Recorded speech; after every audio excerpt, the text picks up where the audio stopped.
I bet most of us would consider ourselves to be a good driver, but we may get a different answer if we were to ask someone for their opinion on that. So, what should we know about driving more safely? Well, we're going to find out with our guest, Mona Delaney. She's a driving instructor and the owner of Driver's Edge in Lethbridge. Welcome to Bridge City News, Mona. So great to have you on today. Thank you for having me. Absolutely. So, you've been a driving instructor for many years now. So, what are some of the typical bad habits that Lethbridge drivers have? Well, things that I see when we're on the road there is people tend to be in a rush. They're tailgating, they're impatient, um, often not signaling. One of the biggest things I also see is that they don't stop at a red light when turning right on red. Ooh. They just pause and go. Okay. And what's the rule for that? You have to sit and count to three, basically? Yeah, you need to stop for completely, which is 3 seconds, and then you can turn, right? Right, exactly. How much of a difference does it make to actually take a driving course from a professional? Are there any stats that indicate a safer driving record? Well, making your car go from point A to B is a pretty simple process. But by taking a driving course or lessons from a good driving instructor will help you with your observation skills. It builds confidence and it increases your observation skills and helps you develop the ability to read the road. And therefore you can change how you drive before bad things happen. And as far as statistics are concerned, I don't have any stats on that, but most insurance companies look at driver training when someone successfully completes it as the equivalent of 3 years driving experience. Okay, well, interesting. And is it mainly younger people taking driving lessons, Mona, or is this perhaps also an option for seniors to sharpen their driving skills? Probably most people wouldn't want to admit that they need more driving lessons once they've been driving for many years.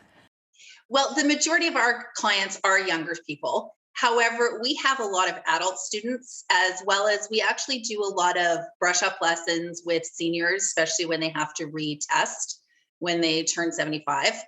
Um, so, and plus, we also do brush up lessons for people that have their license that want to maybe improve their winter driving skills. Oh, that's a good point with winter upon us right now. Now, you'd mentioned before impatience and people tailgating. So, what advice do you have for people who do tend to be in a hurry and like to tailgate? Well, number one, don't do it. Um, the number one cause of collisions on our highways, on our roads, is tailgating, is following too closely, right? That's the number one cause of collisions, is following too closely because you don't have time to react. Um, you need to give yourself more time. Tailgating doesn't get you any faster to your destination. All it does is it increases your chance of being in a collision. Mhm. And no matter how good you are, you can't stop on a dime. Absolutely, that's so true. And I mean, some people are just impatient drivers. They may not necessarily tailgate, but what advice do you have for? I know some members of my family that I'm thinking about it are the most impatient drivers, and they just get angry at everybody else on the road for taking too long to turn a corner or to change lanes or whatever it may be.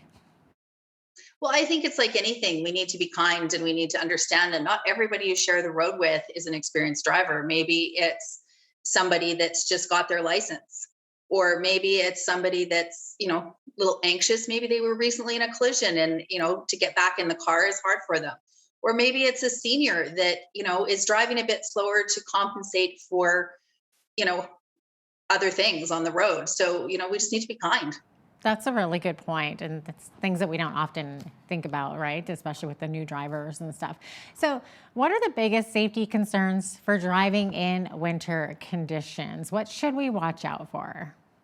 Well, a lot of the safety concerns in winter is you need to make sure your vehicle is equipped for winter driving. Things like putting winter tires on, making sure you've got winter windshield washer fluid in your vehicle and you've got wipers that are good for your vehicle for the season that we're in.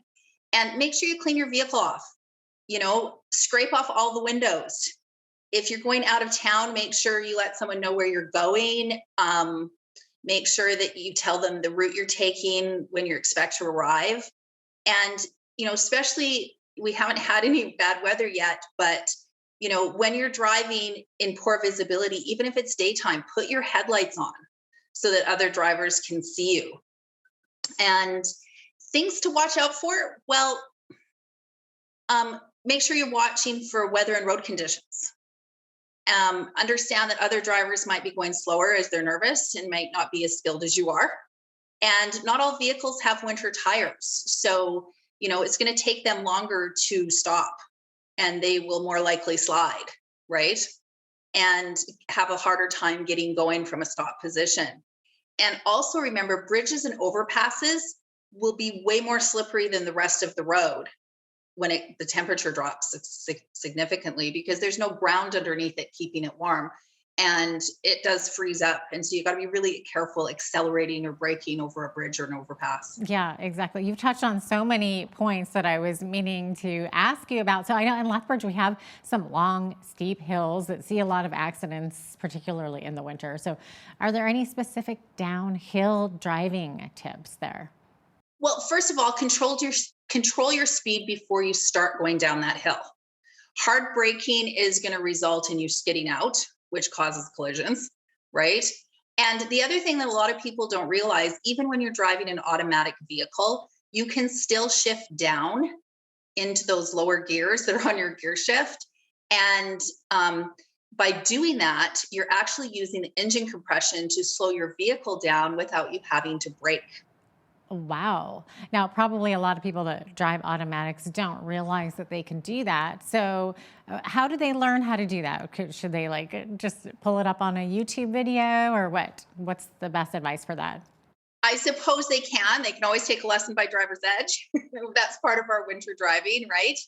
Um, Even going into a parking lot and, you know, in a safe environment where there's nobody really around, and learning to, shift down through those gears. A lot of the vehicles now that are being made have that Tiptronic transmission where you can put it into the gears, where you can shift through the gears completely, right?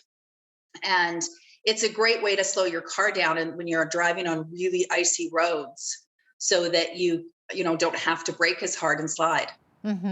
I feel like I'm in a driver's ed course right now. So, Mona, how about what's the best way? What is the best way to get traction when starting to drive from a full stop on a slippery road?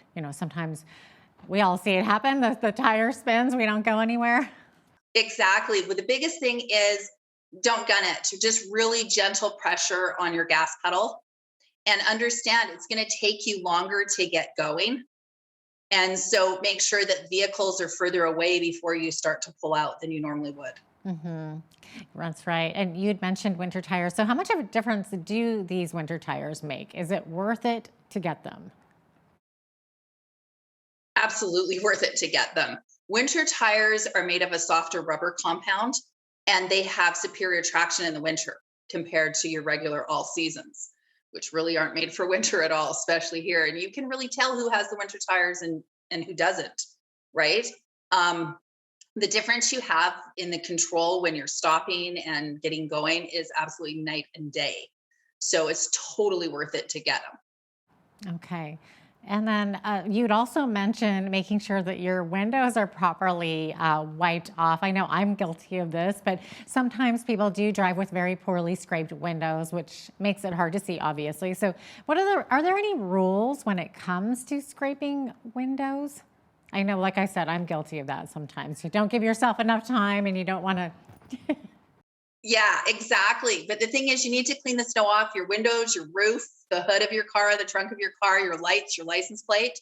Otherwise, you can be fined for not cleaning off your vehicle. And, even your license plate alone, the law says it has to be clean and readable at all times. The fine for that is $155. Um, I'm not sure what the fines are for not cleaning your windows off, but even in the Highway Traffic Act and Motor Vehicles Act, it does say that even the snow blowing off your vehicle, if it causes a collision with other drivers, you can be fined.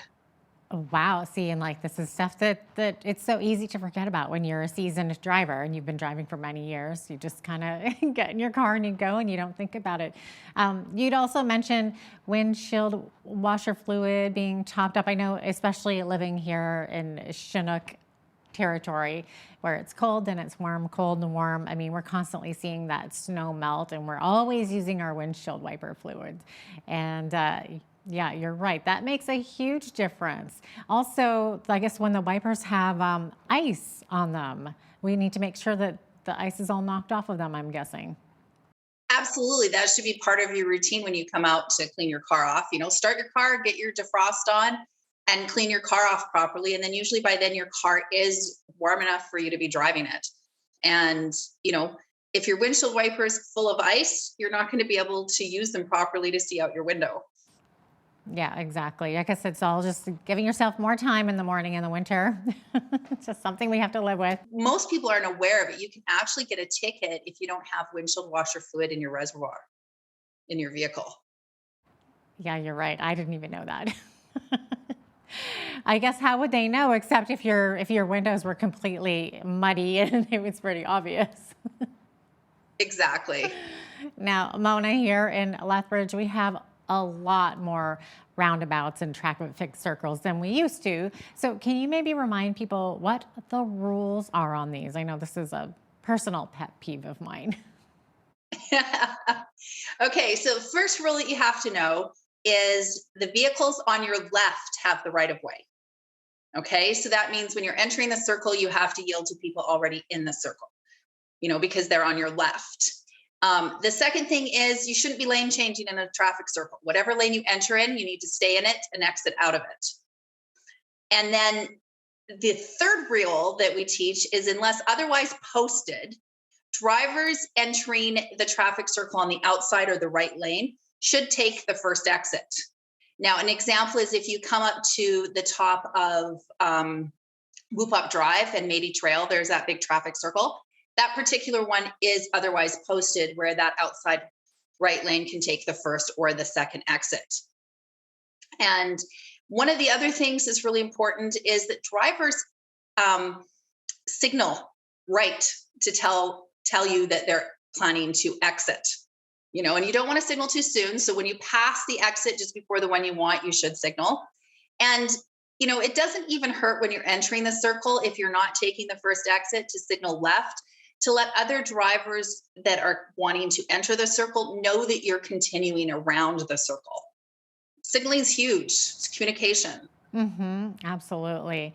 What about driving tips for highways? I know we're talking a lot about city driving, but especially in the wintertime, do you have any specific advice for drivers when traveling at high speeds? Well, biggest thing is increase your following distance. The faster you go, the longer it takes you to stop, right? Scan ahead. Scanning ahead is huge. Look for cross traffic, other side roads that are coming onto your highway, and for people pulling out. Make sure you're checking your rearview mirror every 8 to 12 seconds. It's important as a driver, no matter where you're driving, to know who's behind you, who's coming up beside you, who might pass you, right? And look at the yellow lines on the road. They're there for a reason. And if the line is not broken, you should be passing. And one of the biggest things is be patient. Be patient, especially in the winter. Some drivers are more nervous. They're going to drive slower. And just be patient and don't pass when it's not safe. Yeah, good advice there. Driver fatigue also can be an issue, especially on the highway. So how do you know when it's time to take a break? Well, there's some common symptoms of fatigue. Okay. So yawning, lack of coordination, tendency to stare, aggressiveness, itchy eyes, irritability, and you can even have optical illusions. So, if you're feeling any of these things, it's always a good idea to pull over and take a rest. And it is recommended if you're on a long trip every couple hours to take a break, get out, stretch your legs, get some fresh air. And remember, if you're feeling tired, the best solution for fatigue is sleep. So pull over somewhere safe and have a cat nap. Yeah, great advice there. Any final advice for staying safe on the roads, Mona? Well, just remember that driving is a team sport. and we all want to try to get home safe, and as I tell our students, drive safe, you stay beautiful. Awesome. Great advice. I feel like I just went through driver's training 101 there with you. Thanks so much for being with us today, Mona. Thanks for having me. Have a great day. Absolutely. Mona Delaney is the owner of Driver's Edge in Lethbridge. I'm Jeanette Roche on behalf of all of us here at Bridge City News. Thanks for watching.